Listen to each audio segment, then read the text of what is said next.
Boy, the dust from that stagecoach. Welcome everyone, I'm Dale and this is CinemaHistoria. A remote relay station, a gold shipment, and 4 escaped convicts. This week we're going back to 1951 for a Western film called Rawhide, starring Tyrone Power and Susan Hayward. And this is directed by Henry Hathaway. So, where does our story begin this week? Well, our story begins with the Overland Mail Stagecoach, a service that delivers passengers, cargo, and gold from California. The Stagecoach is traveling 2,700 miles from San Francisco to St. Louis, a 25-day trip for $200 gold, meals included. Their next stop for a change of mules and a meal is a remote relay station named Rawhide Pass. Tom Owens, played by Tyrone Power, is the clean-cut, sophisticated gentleman, son of J.C. Owen of the Overland Mail Company. Tom has been sent to work at Rawhide Pass by his father, who wants him to learn the business, taking lessons from station master Sam Todd, whom he has known for some 40 years. Upon the stagecoach's arrival, they are met with passengers, including a strong-willed woman named Vinnie Holt, played by Susan Hayward, and her very young niece, Callie. After a meal and a change of mules, the stage prepares to depart when they are met with the U.S. cavalry just in from the east with the news that 4 convicts escaped from Huntsville prison. The convicts are after a gold shipment expected to come through Rawhide Pass the following day.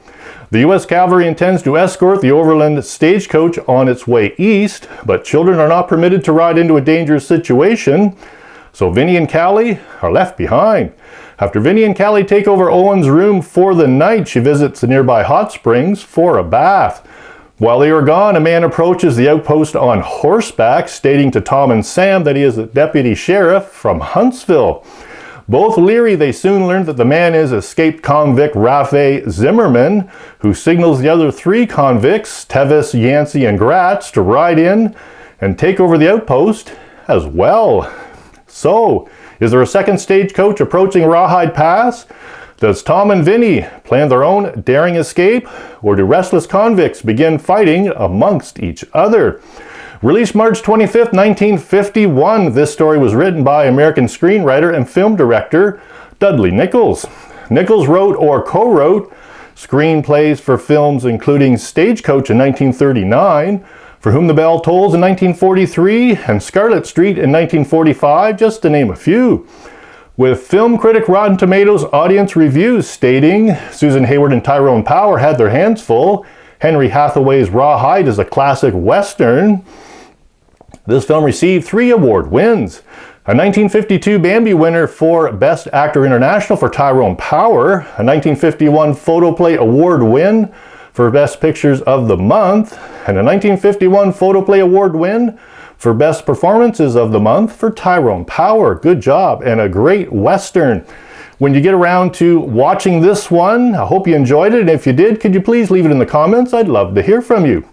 And our trivia question this week: was an original cast member in our film replaced upon Susan Hayward's request? Was an original cast member in our film replaced upon Susan Hayward's request? So a little more history and the answer to our trivia question coming up next.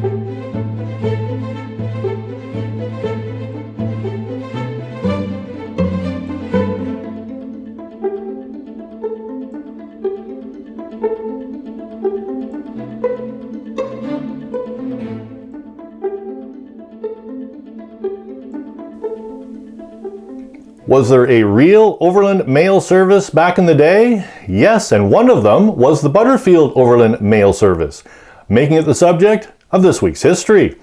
So the Butterfield Overland Mail Company was a stagecoach service in the United States operating from 1858 to 1861. It carried passengers and U.S. mail from two eastern termini, Memphis, Tennessee, and St. Louis, Missouri, to San Francisco, California. Through the 1840s and 1850s, there was a desire for better communications between east and west coasts of the United States. There were several proposals for railroads connecting the two coasts, but a more immediate realization was an overland mail route across the west. John Butterfield, a resident near Albany, New York, was involved with stage lines as early as 1820, and after his employment with other stage companies, decided to use his experience for running his own stage lines in upstate New York. In 1857, when John was awarded the Overland Mail Company contract, he had had 37 years of experience running stage lines, one of the reasons that Postmaster General A.V. Brown awarded him the contract. This mail contract of $600,000 per annum for semi-weekly service was the longest mail contract awarded in the United States. The routes from each eastern terminus met at Fort Smith, Arkansas, and then continued through Oklahoma, Texas, New Mexico, Arizona, Mexico, and California, ending in San Francisco. Butterfield employed 100 stages distributed along the 2,700-mile trail, frequently changing stage drivers, horses, and/or mules at outposts every 30 miles of the route. For the 25-day trip, Butterfield stages did not stop for passengers to sleep. They had to sleep on the stages, and I read that they lost a lot of hats that way. Butterfield's operation closed on the Southern Overland Trail in March of 1861 because of the start of the Civil War, with many of the stages confiscated and used by the Confederate Army as military vehicles.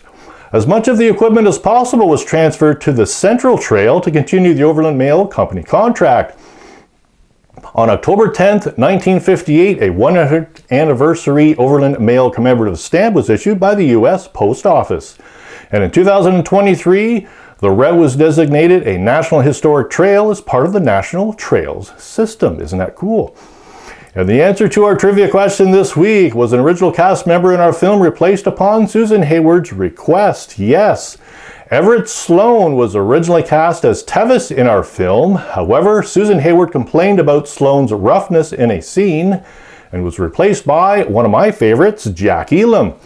Jack Elam, a colorful American character actor, was equally adept at playing vicious killers or grizzled sidekicks.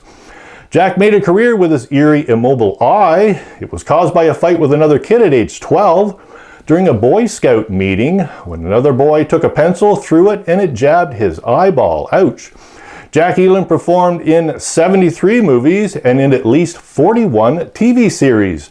Some films include Gunfight at OK Corral in 1957, Support Your Local Gunfighter in 1971, The Cannonball Run in 1981, and the TV series Gunsmoke in 1971.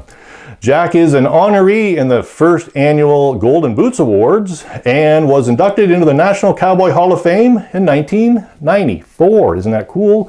You know it's a good Western when Jack Elam is in it. This is another one. I'd like to give a big thank you to my new subscribers. Thanks for helping out my channel, and to everyone else, I hope you hit like and join me next week. We'll see you then.